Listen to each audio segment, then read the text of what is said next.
Good morning, sports fans. West Pruitt, 4 Star Sports Media. You are sitting down at the sports buffet. It is Monday, April 14th, 2025. Welcome in to the show. Appreciate everyone watching. We're live right now on YouTube and X. Appreciate everybody watching. Listen, if you got some comments, feel free to throw them in the comment section. We will get them up on screen and discuss your comments as well. Got John started it in the house with me as well. John, what's going on, man? Well, we called it Friday morning. There was going to be a crazy weekend. It definitely was all over the sports world. So get it all down. Monday morning sports edition on the Sports Buffet. No doubt, man. No doubt. So as we start, we had some wild stuff happen over the weekend. Um, extremely, extremely wild stuff. Uh, but before we go there, I want to jump over to the Major League Baseball and talk a little MLB, also a little MILB. I know John enjoys both. But John, when you look at the Major League Baseball right now, let's look at some standings real quick. I've got the standings pulled up here. When you look at the American League right now, let's start at the American Central. Okay, I know it's a haha, funny, funny, whatever. Um, the American Central, Detroit right now 9-6, 7-3 in the last 10. Cleveland sitting right behind them, 8-7, game back. Kansas City right now an even 8-8. Minnesota, the Twins right now 5-11, and the Chicago White Sox currently 4-11, 5 games back, 2-8 in their last 10 games. John, we start at the AL Central. What do you see there that's a little surprising? Were you expecting the White Sox to have 4 wins at this point in time? Well, your White Sox took 2 wins out of Boston. So congratulations on that point of view for the battle of the Sox. But yeah, I kind of figured this Central would be stacked up so early on, like where teams are 4.5 games back or even 5 games back, because I feel like everybody's beating everybody. Like you saw Kansas City and Cleveland over the last weekend or so compete. And I think the Guardians took pretty much Kansas City all of the games, in my opinion. I think it was, yeah, except for yesterday, where Kansas City won the game yesterday. But yeah, the Central is so stacked with talent, so I'm kind of not really surprised on how the standings are. Although I did pick the Twins to win the Central, and right now they're 5-11. 5-11 right now, but they're not 4-11. You know, the Sox are though. All right, let's go to the AL East real quick, man. Uh, Toronto Blue Jays and the New York Yankees both sit atop the AL East. Both teams 8-7.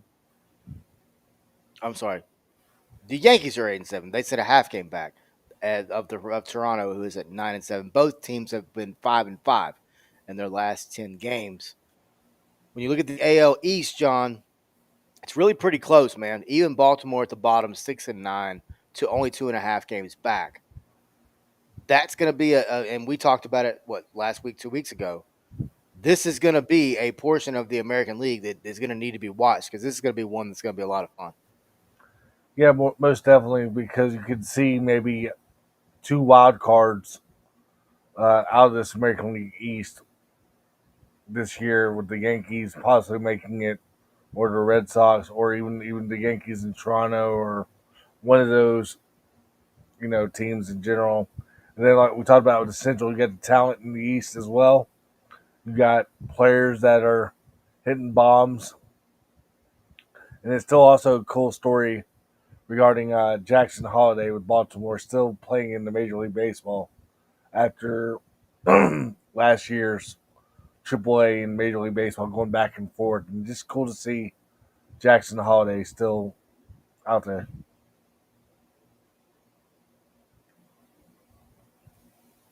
still out there, as well as Heston Kjerstad, former Red Sox, and others. All right, man, let's go over to the AL East team that I projected to be a team to watch. Currently sits at 6-10, bottom of the barrel there in the AL West. That's the Athletics. Can't say any teams, but can't call them negative.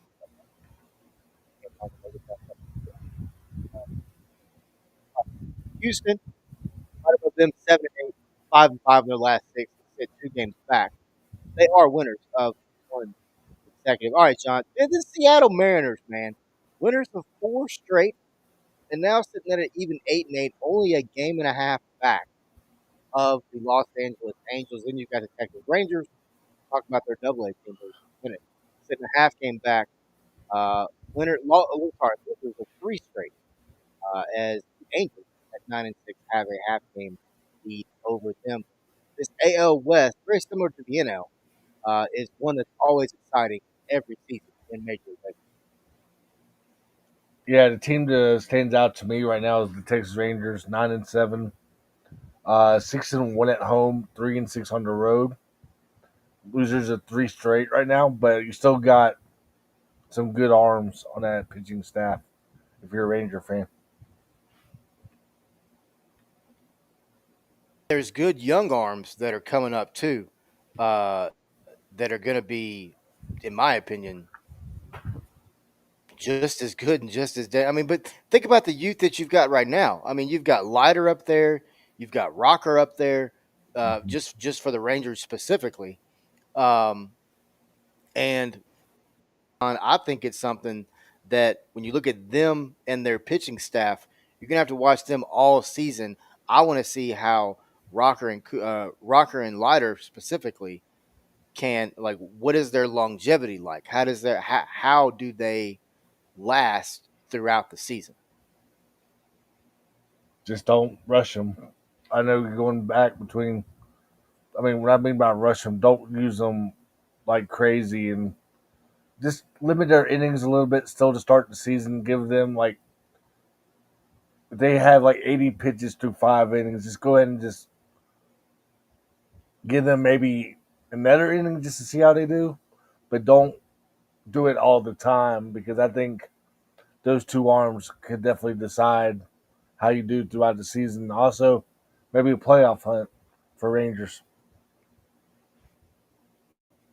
Oh yeah, no doubt. All right, man. Let's look at the schedule for today. Let's start with the National League. Pirates 6-11, going against the Nationals at 6-5. What's your thoughts there? Quickly. Pittsburgh, man. Pittsburgh should take advantage of their pitching and batting. Washington 6-9, and they're just not winning right now. Yeah. Giants 11-4, taking on the Phillies 9-6. Then you've got the Boston Red Sox, currently sitting at 8-9, taking on the well, they're the Rays. They're the Florida Rays. That's what I call them, the Florida Rays, because they're playing all over Florida. It's crazy. But the Rays at 7-9 or 7-8. Sorry, that game starts at 6:05 Central Time. Big game here, John. A little bit of intra-league. Mets Twins. I like this matchup. This is just kind of different. Astros Cardinals coming up too. Rockies Dodgers. The Rockies. Uh, we'll talk about them later on down the line.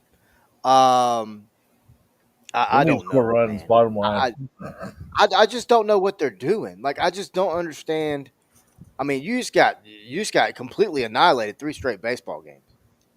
Yeah. Back to back to back, you got smacked around. You're now 3-12 on the season. Doesn't look good for the Colorado Rockies right now, as they are sitting. John, they're 9.5 games back of first place. We've only played 15 games.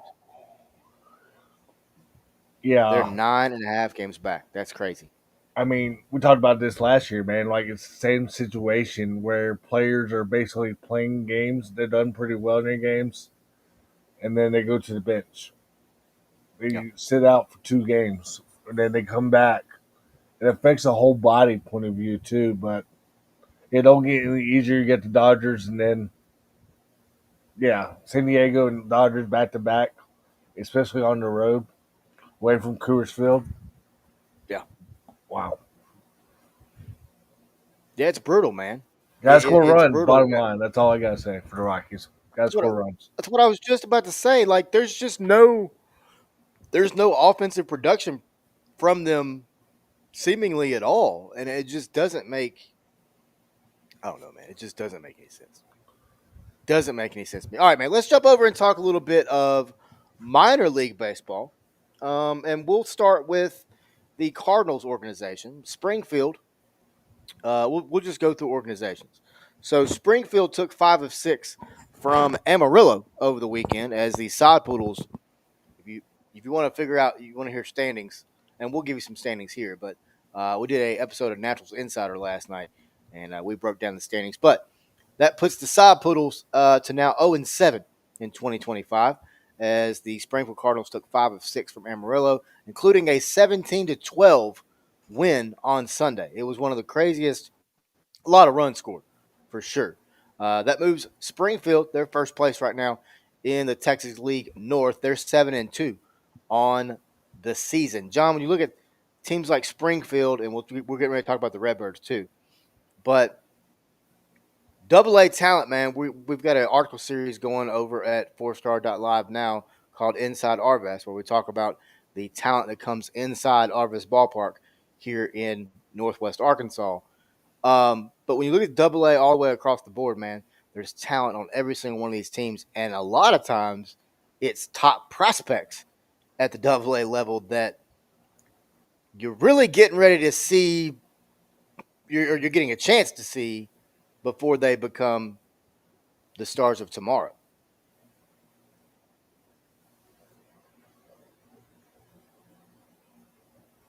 Yeah, most likely the Double A. You brought up Double A is so stacked up from top to bottom. Hey, like you said, Springfield is 7-2 right now, and I still kind of it's just crazy on how. I'm not saying it's going to happen, but looking at their Double A affiliates to their major league team, that's a lot of traveling. From example, Arkansas's Double A is the Seattle Mariners, so from Arkansas to Seattle, pretty. It just shows. I think that Seattle and Arkansas and Minnesota, Wichita, etc. I think it just shows how much talent right now, drafting wise, over the last couple of years, has helped your program in general. Yeah, no question. I mean, now you look at the Redbirds. I mean, um, they did drop a series 4-3 to Nashville over the weekend. Of course, Nashville's a very good program. But now it moves the Redbirds to 7-6 on the year in 2025. Nashville is an even 7-7. But I mean, like in Sunday's game, um, the Redbirds would get a win over Nashville. By the way, Nashville is the AAA affiliate of the Minnesota Brewers. But the Redbirds win 5-1 over at First Horizon Park. John, you've been there. It's got the big Nashville guitar out there as the scoreboard. It's pretty cool. But Mm-hmm. sorry, not Tigers. The Redbirds took the lead when Jose Furman put a first home run of the season. He knocked it out in the third inning. 2 innings later, Jimmy Crooks, who's this guy, if you hadn't been listening to us or paying attention to the Redbirds, and I'm not saying you have or haven't, but this guy's been on a tear lately, man. He put the team on their back recently in this series. But Jimmy Crooks would smack an RBI single.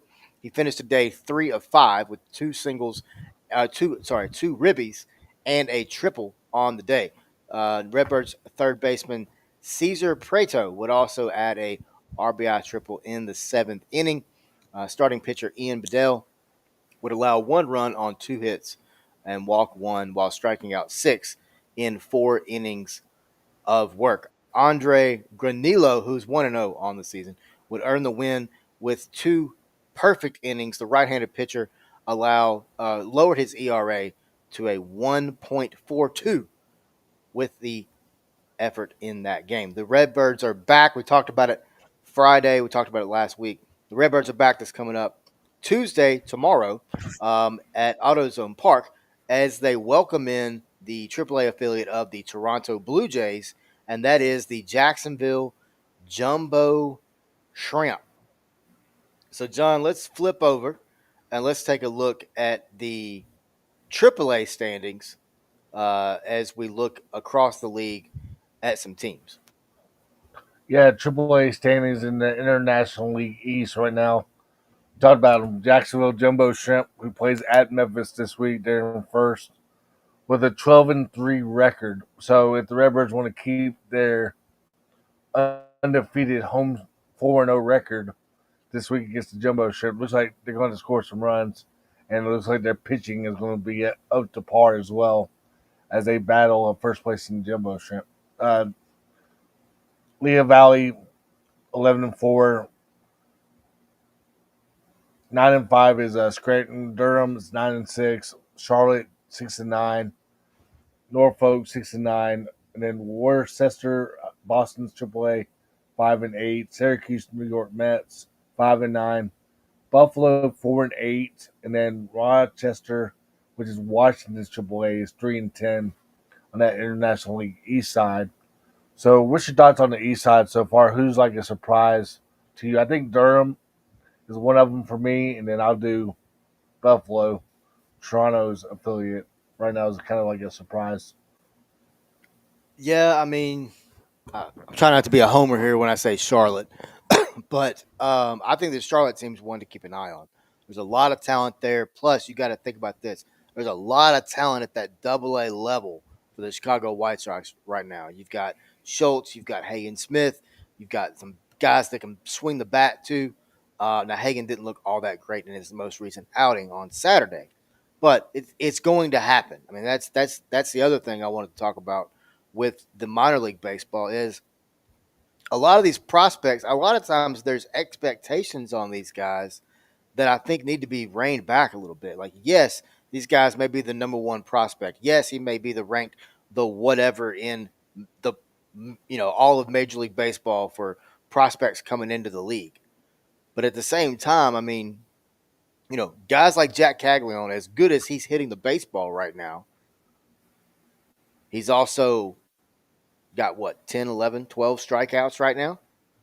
So I mean, Mhm. there's a curve here. There's a learning deal here that these guys have to adjust to, and I think once they do, you're going to see teams like Charlotte, uh, Jacksonville continues to play well right now. What happens if they've got some really good talent at the AAA level? All of a sudden, those guys get called up. All of a sudden, they don't have the bat that they had. You know what I mean? At the beginning of the year, it's just we talked about it the other day. We talked about it again last night on Naturals Insider. Just as important as what's happening at the major league level, you also have to pay attention to how teams are playing at the lower levels and even single A and high A level of minor league because it's all one big puzzle.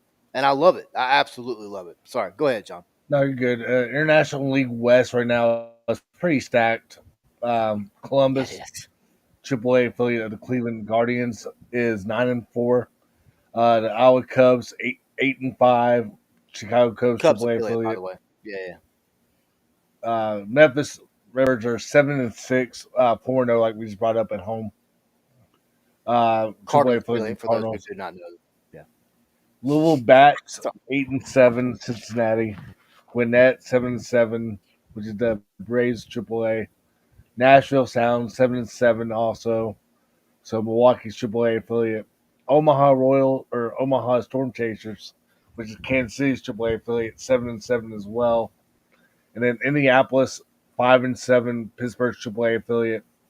St. Paul, Minnesota, which is Minnesota's AAA affiliate, 5-7. And then Toledo, which is Detroit's AAA affiliate, is 4-11. I'll say I'm kind of surprised right now by Detroit, Toledo's 4-win record. And then I'm gonna go do Omaha Storm Chasers being 7-7. yeah. It's kind of a little bit of surprise because at times they're hitting the ball, and then at Mhm. times they're not hitting the ball as a whole. And then credit to Jonathan Bolin, former University of Memphis pitcher, 1 and 2/3 on Saturday night, one walk, and then three strikeouts. And right now he's got a 3.12 ERA. He's not Yeah. starting. He's actually in middle relief right now, and he's another name to watch out for if you're a Kansas City fan, because if an injury does happen in that middle relief role, he's the one that's going to be getting called up. Yeah, and that's what you actually took my next statement out of my mouth. That when we talked about the importance of watching everything, you bring up a guy like Bolin, and he's a guy that, while he was here in Northwest Arkansas, I mean, the Naturals have LC Larry Carter as their pitching coach. He was the Royals pitching coach the year, or bullpen coach the year they won the whole dang thing. Um, but when you look at Omaha and you look at their talent, it's there. The talent is there. You look at the game yesterday, you get a win 5-3. Um, nice way to close out that series for Omaha. But you look, I mean, you go down the list here, John. I mean, I've got the box score pulled up here. Um, Castro was 3 for 5 yesterday. Velasquez, another player we saw here in Northwest Arkansas, went 2 for 4 yesterday. But you talked about pitching. I mean, it's there. Noah Cameron, it's a hell of a pitcher. He'll be at the major league level. He's already been at the major league level. Same thing with Jonathan Bolin. He's been at the major league level. These guys are going to be making runs. These guys are going to be making moves. Um, and honestly, it's a lot of fun to watch, man. We talked about it a little bit last night, or we talked about it last night on Naturals Insider. But John, you talk about talk about talent, right? Tuesday night here in Northwest Arkansas, we were there. Jack Caglione put a ball 468 feet, probably the loudest ball hit I've ever heard in my life. Um, you can go back. We got the video up on our website. It's not our video. It's minor league baseball's video. We were in the press box, but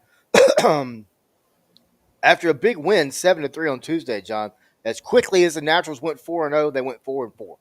They dropped the next four. Didn't put a lot of offensive outpouring. We talked to Brooks Conrad about that, and Brooks told us, "Hey, you know, we've got to be multidimensional. We've got to be a team that when we're not putting runs on the board, we got to find ways to get guys on base. We got to find ways to move guys around if we're not scoring a lot of runs." But then on Sunday, they turn around and score 11, and they win 11-4. So that is what baseball is, though, right? That's what we've learned about this. That's what baseball is. Um, Happening all over right now, though. That's how crazy it is. yeah, and it was all behind 4 home runs. Jack Caglione hit another one, it's 406 feet to kind of left center. 110 miles per hour, 111 miles per hour off the bat. And then on, it was either Wednesday or Thursday night, he hit an opposite field single that was 120.9 miles an hour off the bat. What's even more impressive is who he put the single past. He put the single past Sebastian Walcott, who is the #1 overall prospect for the Texas Rangers. By the way, he's also the number 16 prospect in all of baseball. I know we discussed earlier about prospects and all that. Another guy that's really playing well for him is Peyton Wilson. You look on the list of prospects, and you're going to have to scroll a little bit to find him, but he's there. The young man's playing incredible baseball. And John, as we know, the season's just now getting started, man. We're just now getting cranked up um, and doing all this. All right, let's go back, John. I want to go back, and I want to discuss something that took place. I want to discuss a couple things here that took place with college football. Okay. Mm-hmm. So on threes, Pete Makos put out that Nico from Tennessee there was a holdout, I guess, a stalemate in the negotiations, and we'll get to that. But the negotiations between him and Tennessee. Now, keep in mind, this is a credible reporter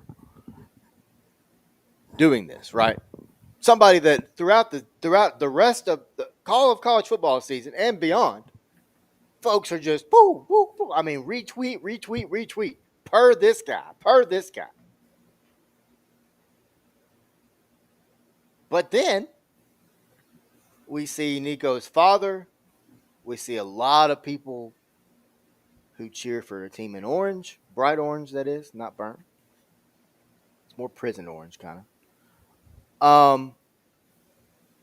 But Nico's dad comes out and is like, hey, man, you're full of it. Well, then everybody starts riding that train, and all of a sudden this guy becomes the enemy, right? Well, but let me ask you this, John. What we've seen this before. You go back to his time in high school, same thing happened. You look at his brother, who's now at Arkansas, similar things happened. If you follow the path of Nico, you saw this coming. And at the end of the day, until we see contract, I'm not saying we as Four-Star, I'm saying we as a community of fans.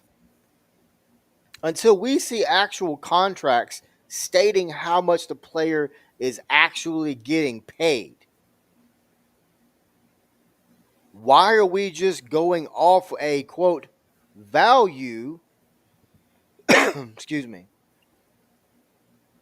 when it's not really a value because it's a majorly inflated number by parents, and we see what the dad just did, agents, and we'll get to that in just a second, and others who say, oh, this kid's worth such and such. So, John, I ask all that to ask, was he right, John, the reporter? Did Nico leave Tennessee? Well, now there's reports that he was shopping around before the playoff game with Ohio State. So it makes you wonder if that, I'm not saying that's the reason that Tennessee lost that game because we saw it. Ohio State punched them in the mouth from the get go. And Tennessee was Well, I a have little a bit, question on that whole yeah. thing too, but go ahead. But yeah, that's what I'm starting to wonder because now there's reports of that happening that he basically was in talks with other teams right before that playoff game. So that's the question that I really have. Like, when did this really all start? Did it happen after the Ohio State game then, or did it happen like we talked about within the last couple of weeks? Well, my When he was, question is this: yeah, if it happened during the Ohio State game, why didn't people report on it then?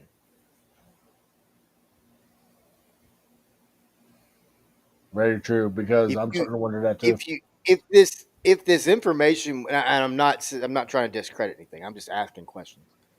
If this information was known then, why are why is it just now being brought to the attention of everyone? Or why didn't Nico not play in that game in general? Just said it. It just sat Bingo. out. Now, and I understand a NIL contract may be for 12 games, right? Well, you play 13 with a conference championship, and then you play bowl games, right? So so he didn't play again. So he was trying to get more money before Ohio State.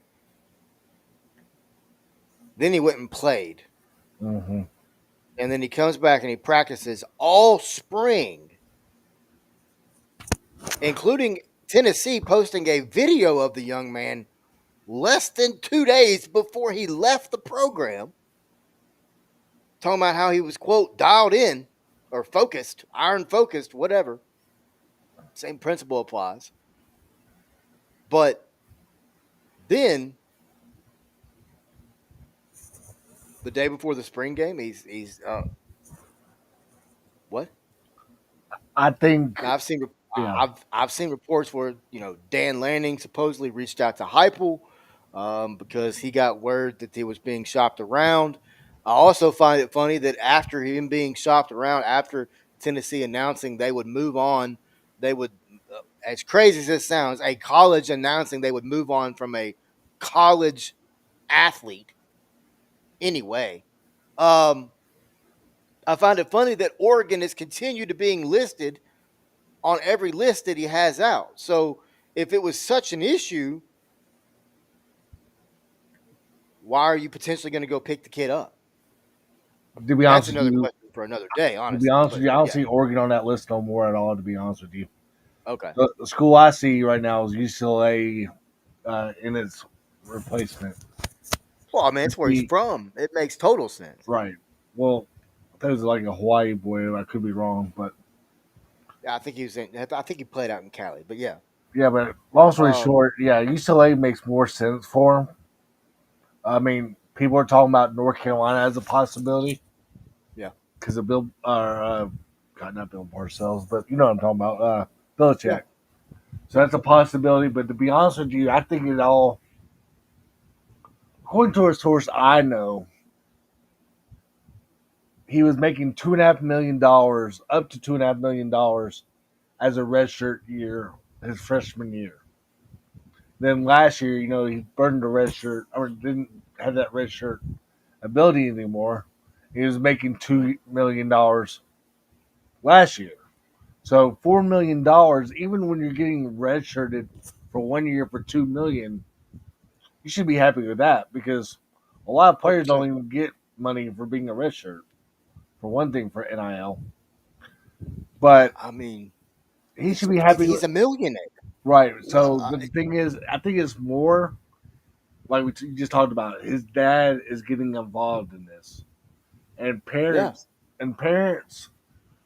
I hate to say this for college athletes, but the parents are listening to other people that they're not supposed to be listening to, and they're passing it on to their son or daughter or whoever, and say, "Hey, you the can agent. shine at this level."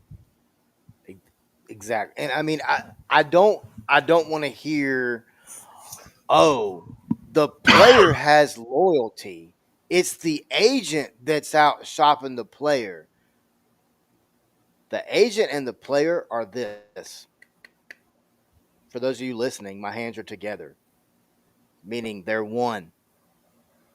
The agent is not going to do something the player does not want them to do. That's why they have them. Simple as that. The other problem comes in a lot of these people that say they're agents aren't agents. And in the end, that's sad because they're just taking advantage of people. Um, yeah, man, it's I mean, another thing though, also you got to keep your eye on is like we talked about this off camera, of course, but how a player enters a portal two yeah, days, then he already finds a new home a day later, or yeah, even 24 to 48 hours later.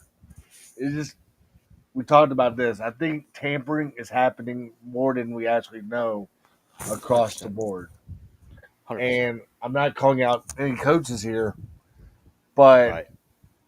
that's one reason I think these general managers are getting involved in college football as well and reaching out to players on their behalf of the coaches too. Mhm. Yep. Because for all we know, Nico's father could contacted the general managers of these other schools and say, "Hey, what's the status of your quarterback one position right now out of Southern Cal or out of UCLA or even Oregon?" See, that's what a lot of parents just need to stay out of their own kids' business. Dan Lanning has a lot of respect for Heupel for one thing. Ever since the Memphis UCF days, for one thing. So for Dan Lanning to give Heupel a call to give him a heads up, and then people want to bash Heupel getting that phone call from Lanning, although Oregon was supposedly in the mix. Now Dan Lanning was looking out for Heupel for one thing, because the connection that they have had at previous schools. So people want to bash other coaches because they're giving people heads up. Why? I think Oregon right now is in a better position to have Nico at their quarterback. To be honest with you, going forward. Yeah, I agree, man. Let's jump over and talk a little bit of spring football. As spring games are under the way are underway, should say. Teams have already participated. Memphis has one coming up this weekend. Arkansas has one coming up this weekend as 26 by the well. way for Memphis. Um, yeah, I'm sorry. Yeah, 2 weeks for them. But spring practice is in full swing. Let's talk a little bit of Memphis Tigers, man. As we obviously the elephant in the room is who is going to be the quarterback, right? You bring in the young man from Nevada. It is of my opinion that I believe he'll be the starter. Mm-hmm. I really just don't see a freshman. Not that it hasn't happened before. We saw it with Seth Hennigan, but I just don't see Antoine Hill Jr. as talented as that young man is. I'm not. Don't nobody out there tell anybody that I don't think this kid's talented. I know he is. I've watched film on the kid. I've seen it. I've watched it with my own eyes. He's talented. I just don't think he's quite ready for Division One quite yet. There's a big jump, John. You know this. We've talked to players about this. What's your thoughts on the quarterback room right now for Memphis? We also just saw Harris Boyd enter the portal recently. I mean, you brought it. I mean, we brought it up. You don't bring that Nevada quarterback in after for you needed an experienced quarterback, and Coach Satterfield and company brought an experienced quarterback in from the portal, and I think that's what you really needed if you're a Memphis fan or anybody in general. I mean, yeah, it would be nice to see another Seth Hennigan start all 4 seasons or even 5 seasons, as a starting quarterback again. But let's be real, like, let's just say the quarterback struggles against like UT Chattanooga the first game, and then now you're saying, well, the Bluebirds will be out and they're winning the other quarterback, that type of stuff. Let's just say, I think the only thing about if you're a Memphis fan that kind of concerns you is, let's just say you're up 42-0 in that third quarter against like a Troy or Georgia State, and then you still got your starting quarterback in, and then you don't see your backup quarterback and backup quarterbacks in. What's really going on? Because think about it, you've seen it in years past where the backup quarterbacks aren't happy because of that situation or something similar to that. They're like, well, we're up 42-0. Why can I just not see the field for a little bit? Other than I want to see how I do throwing the football instead of just handing it off to a running back. Fans want to see how your backup quarterbacks are before they actually get real game experience. So if I'm the Memphis staff this year, I think if you're up 42-0 at the half, one series maybe with your starting quarterback and then pull them and then see how they do right after that regarding your backups. Because I think the quarterback room is so heavy right now. If you're a Memphis fan, you should be happy with that too, because the quarterback room is pretty heavy right now. Oh, it's a good problem to have. It's a good problem to have if you're Memphis. Um, a couple of guys that I want to just briefly profile that I am really looking forward to watch. I'm really Sutton Smith being back on the field for Memphis. Him with Greg DeWosier is going to be a fun little duo to watch, man, because it's the first time that you've really, in a while, in my opinion, that you've had two guys like that have those running styles Mm-hmm. um, together. And I think it's a dynamic duo. Plus, you've got other running backs on the team too now, right? You bring in guys from the portal. Um, what's your thoughts on the running back room, John? After a massive injury last year, we had Mario Anderson really step in and be a bell cow. Yeah, I think the running back crew brought up Sutton Smith.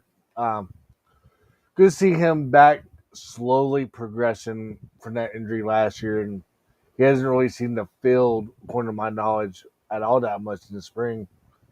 but he'll be ready when fall camp hits. So there's no rush for him to come back anytime soon. But you brought up the running back room. Yeah, kind of concerning. Like you lost a running back last week that had a little bit of experience at that D1 level that entered the portal. But the running back room, I still think will be okay in that room.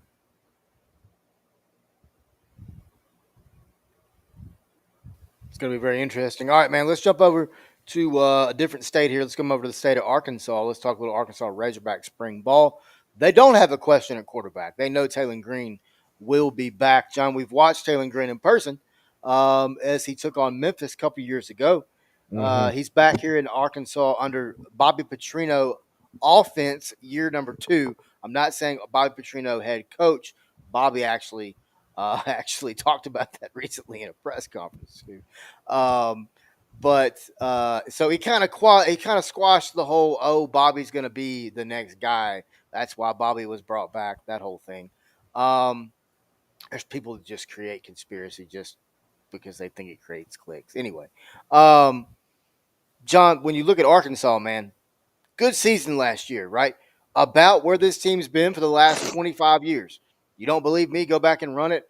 Do the math. This team's roughly a 6-5 or 7-5, 6-6 football team year in, year out. Sam Pittman, a lot of people don't like him. A lot of people think he can't coach. A lot of people think he's in over his head. But he continues to win, and he's now won 3 bowl games for the University of Arkansas. What do you think it's like in year 2 with Petrino by his side? I think Bobby helped Sam out a good bit last year. Sam had that kind of like we talked about it when he had Barry Odom. He had that extra comfort level to go lean on as somebody who's been there before. How do you think he does in year 2? I mean, you saw it. I saw it. Well, you saw it on TV. I saw it in person last year when they played the Tennessee Vols. There's some games um, where you had like 8 minute time possession drives, and you actually love that if you're a team that wants to beat somebody and pull the upsets. Um, like the first drive last year against Tennessee was like a 9 minute drive.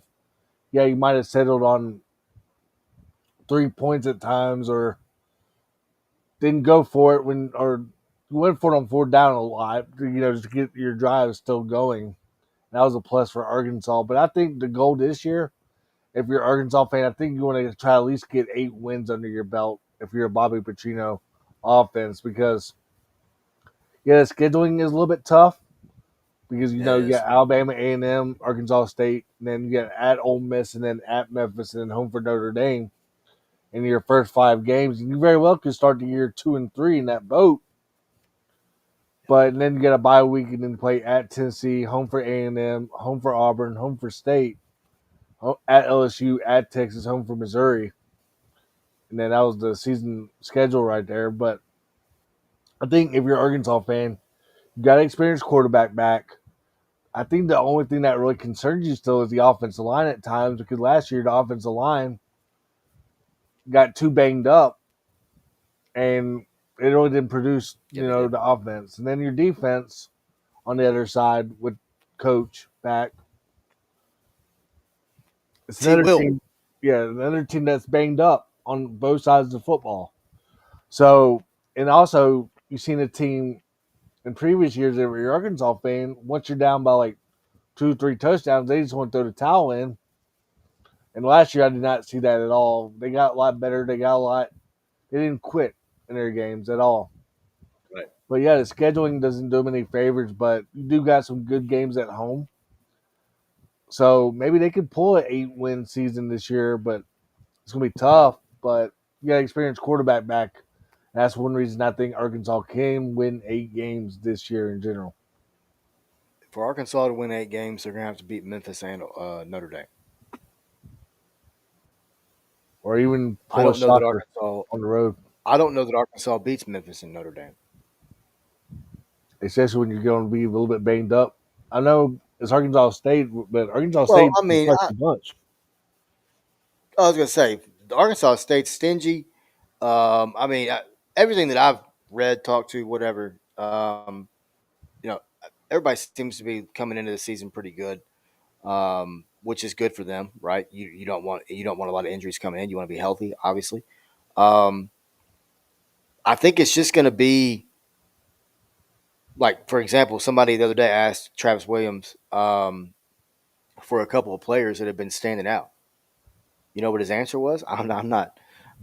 He said the whole defense has been standing out. I'm not saying any players. He said, and I wouldn't have answered that question like that 5 years ago. He said, but Hmm. with the way the portal is, I have to answer that way. That's the most honest damn answer I've ever heard a coach give, Right. and I love it. I mean, like when I saw that clip, I was like, man, that is what college football needs more of. No, I'm not going to tell you a player, but I'll tell you the whole defense is looking good. Well, You can go figure out which guy looks good. The whole defense does. But that's and these coaches are staying I would together not to be force like Sam Pittman. That's the thing too. if I was the if I was the 100%, by the way, if I was the person to ask that question, I would not be upset. I would not be upset. All right, man. Speaking of somebody who is not upset, by the way, uh, let's go ahead and jump over to the next topic, and that is the Masters, John. Wow. John, we saw Masters magic over the weekend. Um, some people called it a choke. Some people called it a just absolute, just debacle unraveling.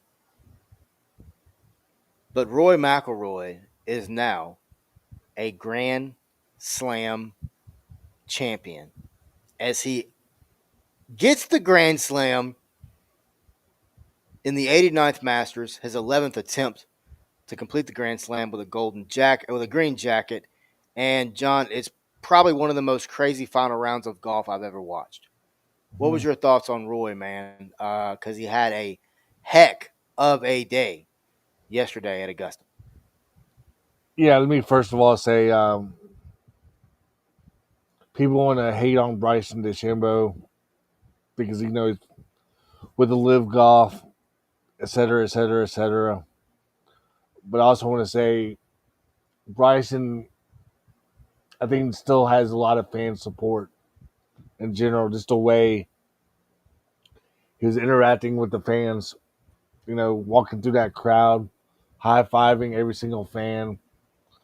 Um, you name it, right? Bryson did a lot over the weekend. Even there's a report out there that his rental house that he was renting this past week, he was walking around the neighborhood and he saw some neighbors putting in their backyard and he even joined them, practicing his putting for that. So I want to credit Bryson DeChambeau for one thing. I know yesterday him and Roy supposedly did not talk at all on the last 18 holes, which is crazy to me, but I know Bryson, I felt bad for Bryson, especially when he hit that ball in the water and he was trying to, capitalize on that.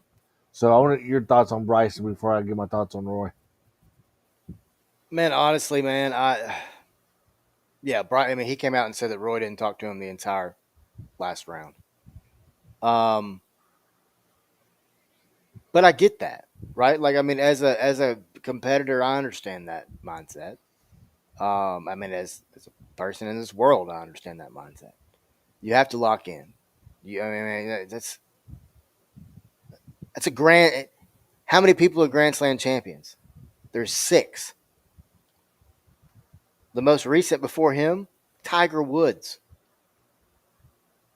Tiger didn't even play in the Masters this year, which was insane to me because he had just broken the record last year, 24 consecutive made cuts, which was cool to see, right? Like I really did like watching him compete last year. Um, but for Bryson, I mean, it's golf. Bryson understands that. He's going to come right back. He's going to continue to play really well. He's going to play really good in live golf. You look at all the live golf guys, right? Like John Rahm, Phil Mickelson. I know that makes a lot of people mad. Phil Mickelson in live, but um, all those guys, I thought they all played pretty well. I don't think any of them really played horrible. Right. Um, and like I said, it's golf.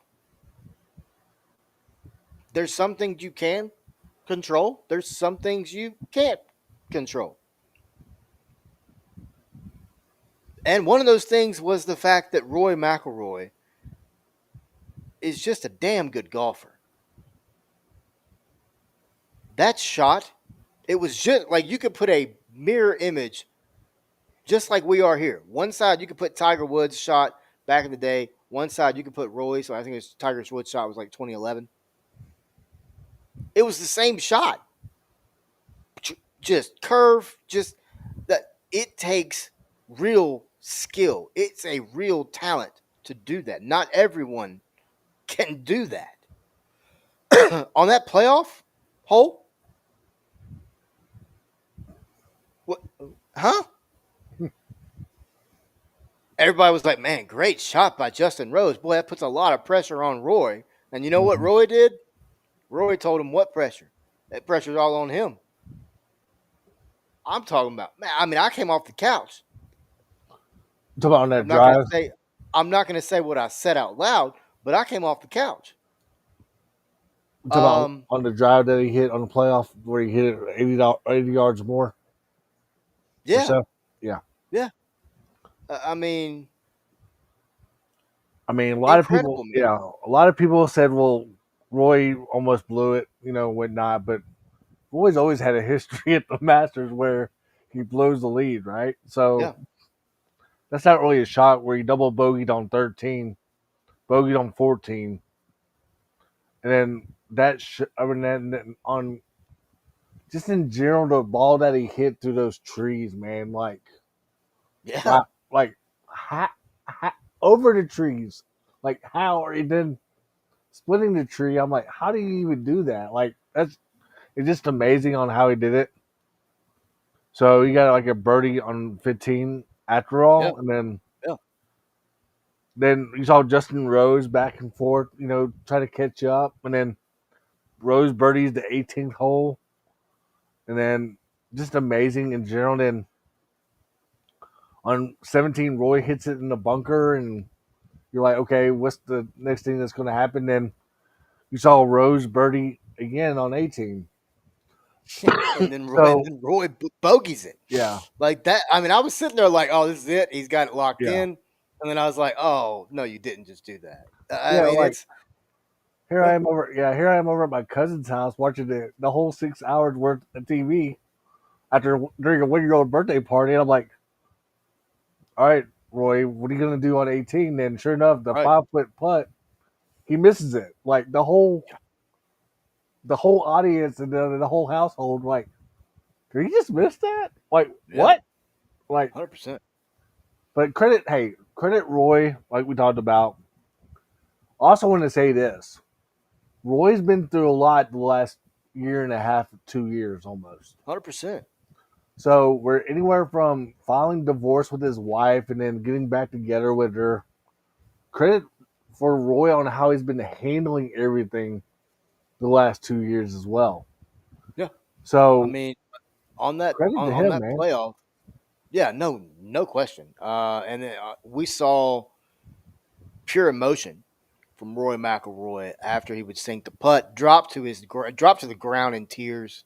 The emotion of having 5 hours, John, 5 hours of golf on top of John. That was the his 39th appearance at a major tournament since his last win, which was 2014 PGA Championship.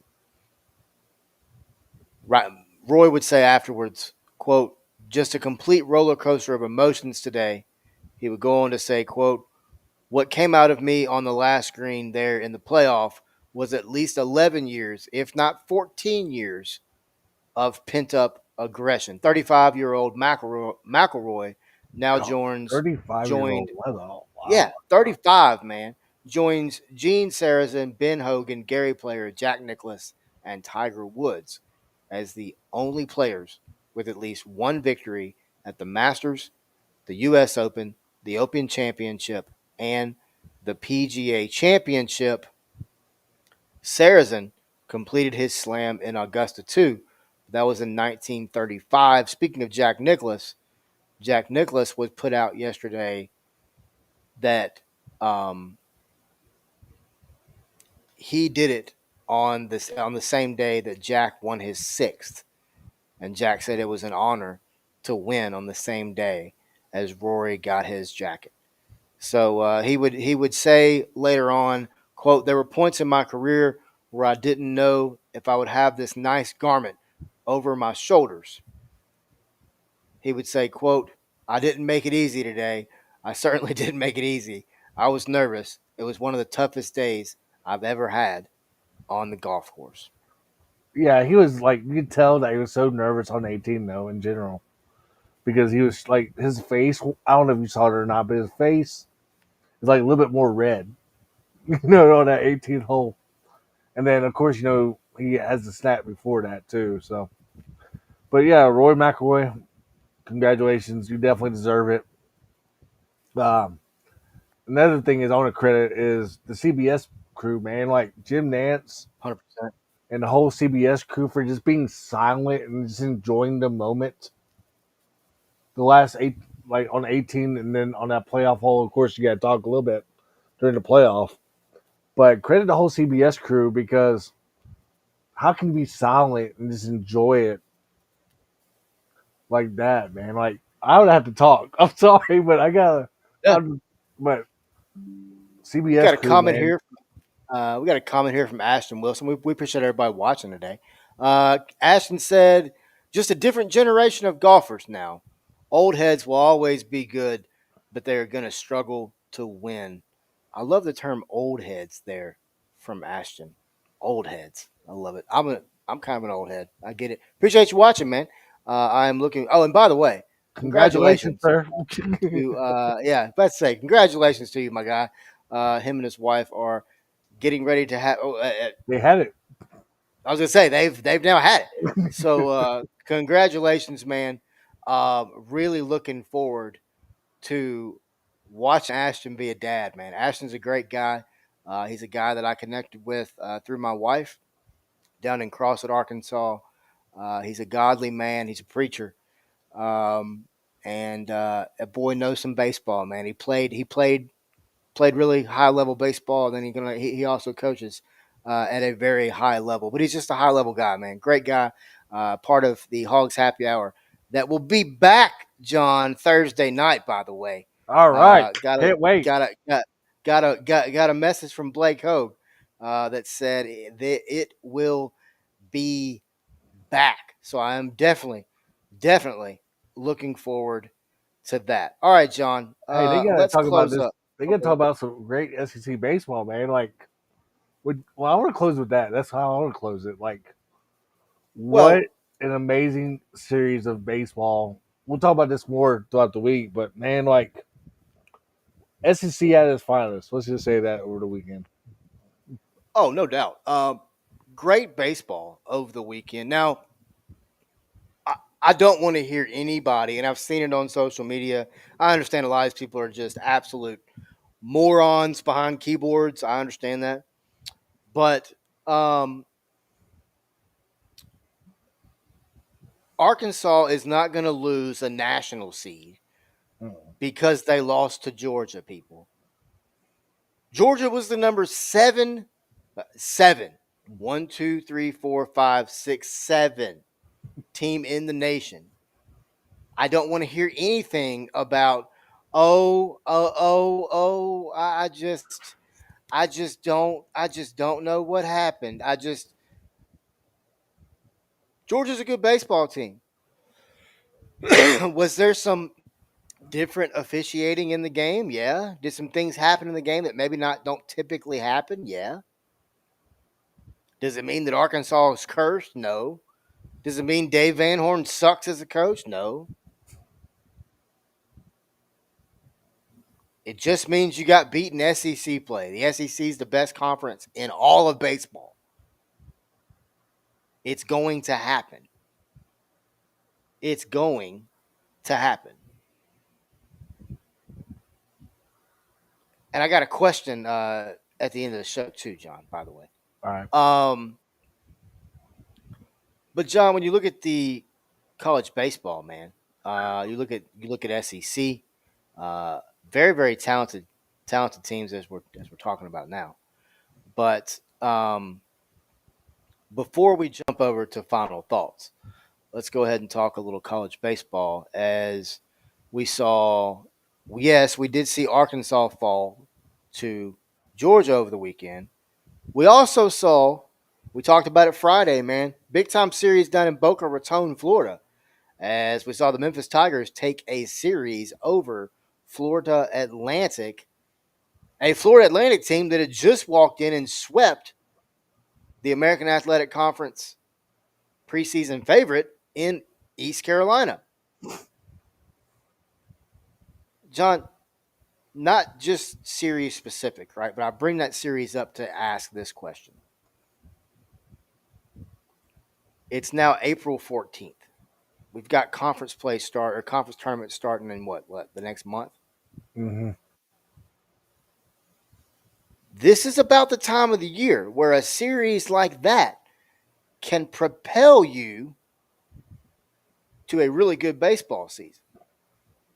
What are some things that took place over the weekend that you think could propel some teams through the weekend? I mean, you just brought up Memphis took 2 out of 3 against Florida Atlantic at Florida Atlantic in a crazy environment down in Boca Raton. When I say crazy, that's a tough place to play at. And then you saw UAB compete with Tulane. UAB might have uh, took 2 out of 3 or against Tulane, but right now the American, man, like you brought up, it is so stacked right now. UTSA leads it 10-2, South Florida 8-4, Charlotte 8-4, Tulane 7-5, East Carolina 7-5, Florida Atlantic 6-6, UAB and Wichita 4-8, and then Memphis and Rice, who square off later in the week, are 3-9. But a lot of teams, are so from top to bottom right now in the American are fighting for their postseason tournament spot as well. So anything could happen for that, as we showed it over the weekend. Uh, yeah, you saw Auburn sweep LSU over the weekend, man. Like Auburn took LSU to the I'm not trying to be rude here, but they made a statement, and they made a statement big time. And then look at North Carolina. Looking at North Carolina, the way they swept Wake Forest stood out to me. And then North Carolina State taking 2 out of 3 against Louisville over the weekend, what stood out to me the most.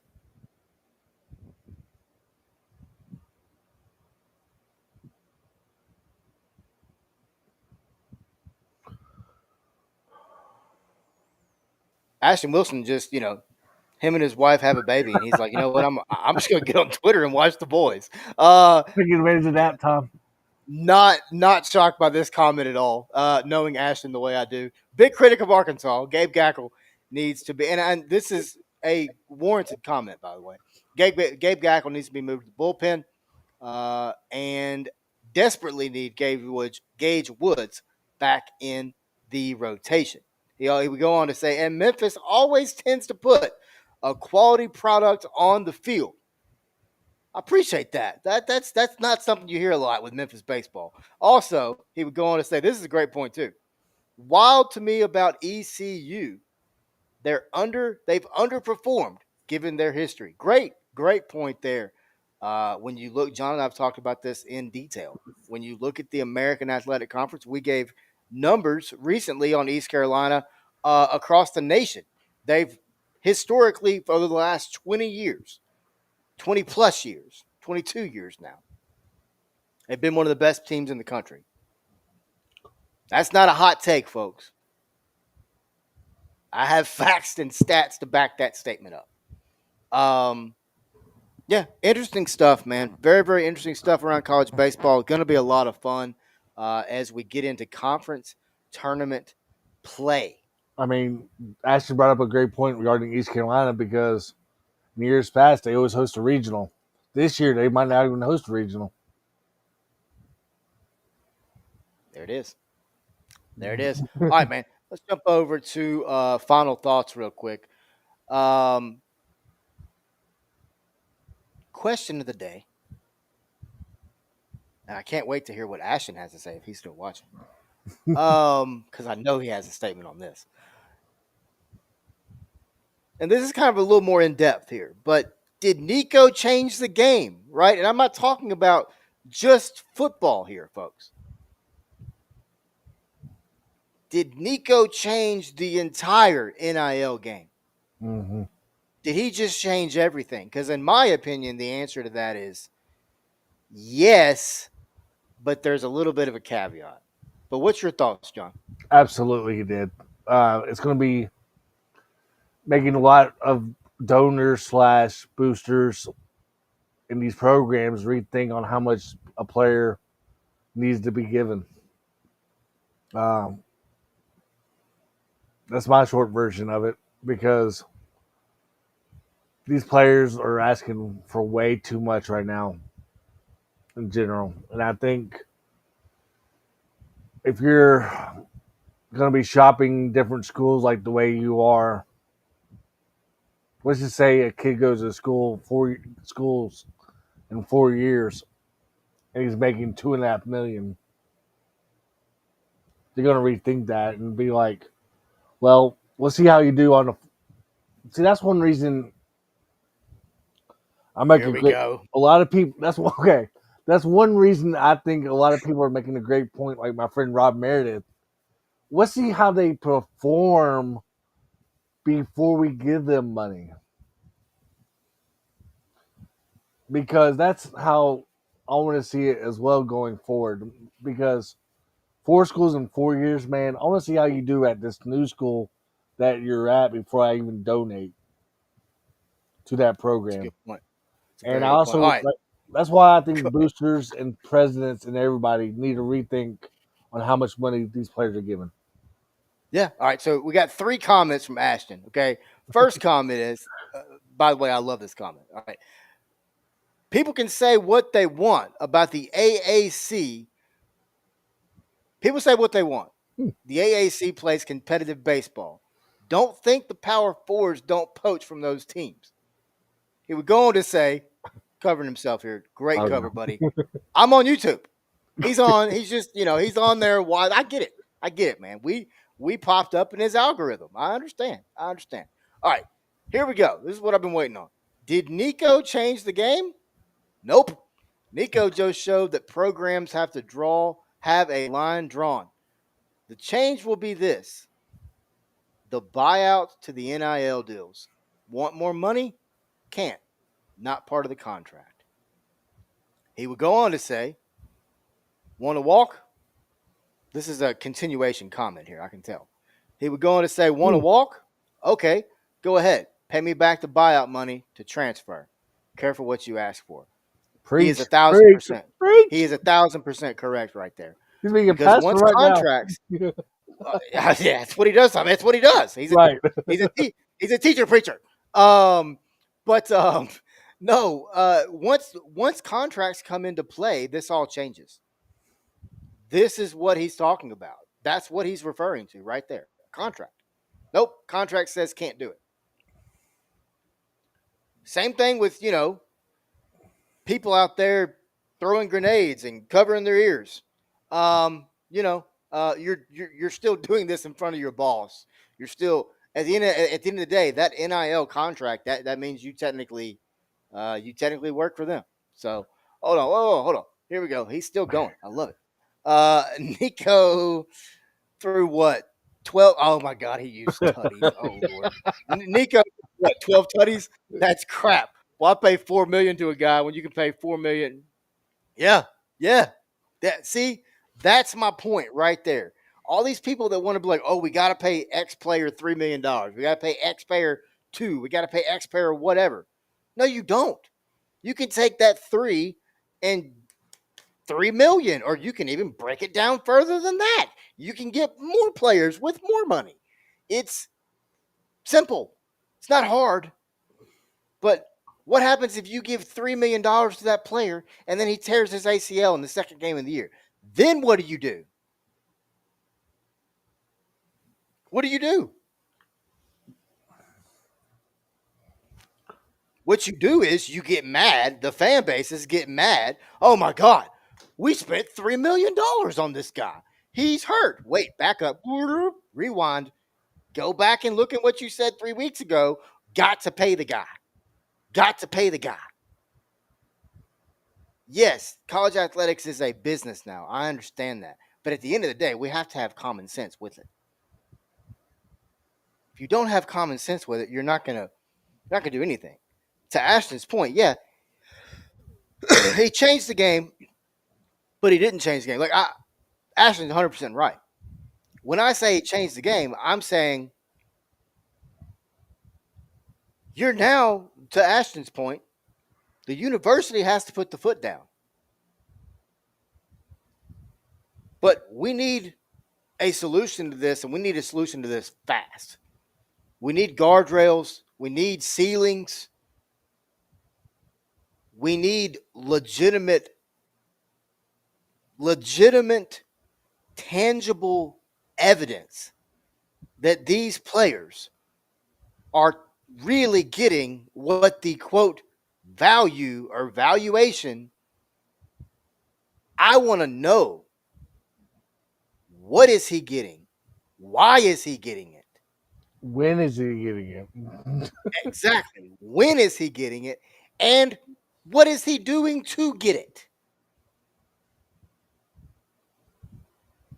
Because every single one of those things is a factor in this.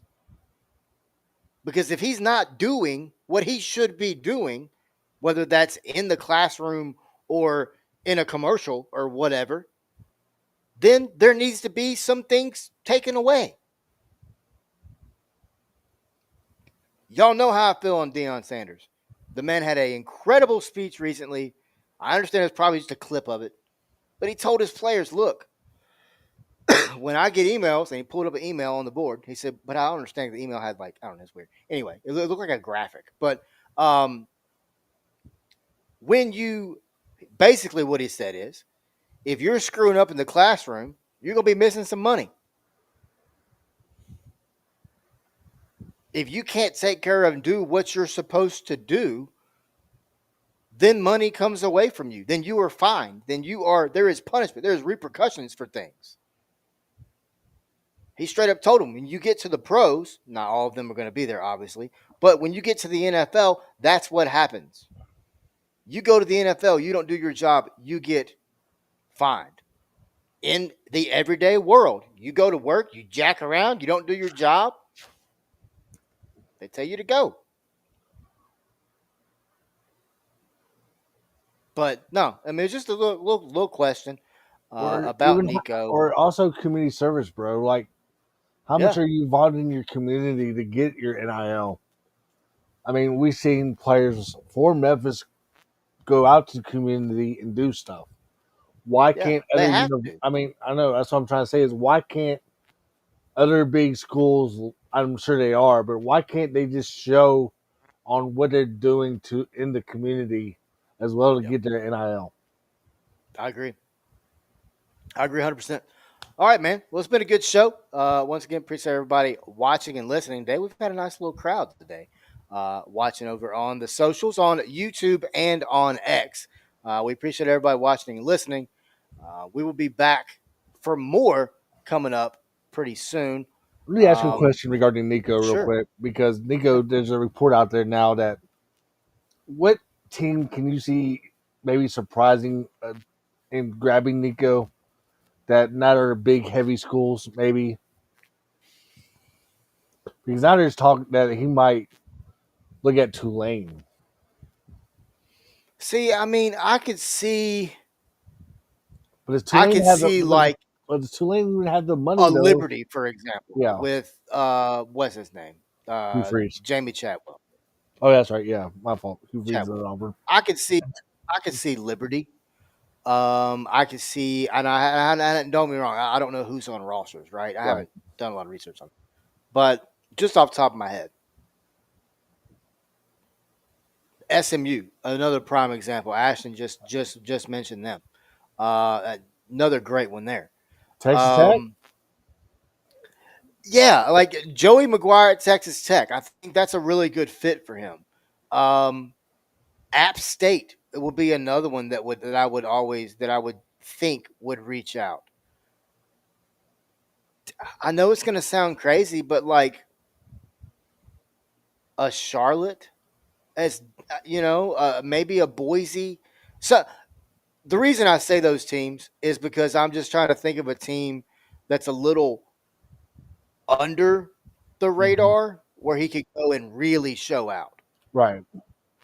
That's really kind of what I'm thinking there. Um, but yeah, no, I mean, dude, Rhett Lashley with him, oh golly. I mean, we saw what I mean. Rhett Lashley did all that with what? What wasn't that guy like a wide receiver or something? Yeah. I mean, I Not mean, it's Quan just Jennings, but it's yeah. to watch what Rhett Lashley's been able to do. Hey, John Summerall at Tulane. You never Um, really know, but I hardly doubt he'll go to Tulane. Ashton said if he gets anything less than that's yeah, I don't know, man. There's been a revolving door of quarterbacks there. It just I really wonder what is really going on there. Ashton said if he gets anything less than 4 million, he looks like a fool, 100%, 100%. But it all boils back to this, man. The dad did not help this situation at all, Mm. and the dad tried to be slick and try to call somebody out, and the dad freaking lost. The dad found out that's not a good idea. It's not a good idea, especially when it's somebody like that, man, or somebody look, when you have facts on a situation, just please call somebody out. Trust me, been there, done that. No, man, yeah, big time stuff. Also, as we close, and I'm not trying to get too deep into this, but as we close, I do want to say uh, what we saw over the weekend from the young man from LSU Mhm. was very sad. I send my condolences to everyone involved. And like I said, I don't want to get too deep into it, but to everyone involved in that entire situation, it's tough, it's brutal. Um, uh, you know, I don't want to give too much to my feelings or to my Right. thoughts away because I might make some people mad. But um, Agreed. yeah, yeah, sad stuff there, man. But we will be back. Like I said, the Hogs Half Hour will be back Thursday night. We've got John Neighbors coming on soon too. Talk a little Arkansas, inside Arkansas, as we continue our conversation with those guys. We're kind of the outlaws of this thing here in Fayetteville, so we like to continue our conversation with them. They've been really good. Then they've got great content over there as well at Inside Arkansas. So we got John coming on here shortly too, man. John's going to be a good conversation, a lot of fun. He was with the basketball team during their run as well. So appreciate everyone watching and listening. Um, he is wearing them out, man. I love it. We appreciate everyone watching and listening. Ashton, we appreciate you commenting, brother. I appreciate you. For all of us here at 4 Star Sports Media, I am Wes Pruitt. As always, folks, here at the Sports Buffet, you always come, you sit down, you get full of sports every single time. And as we close, we always like to let you know, be kind, get up, and stay classy, folks.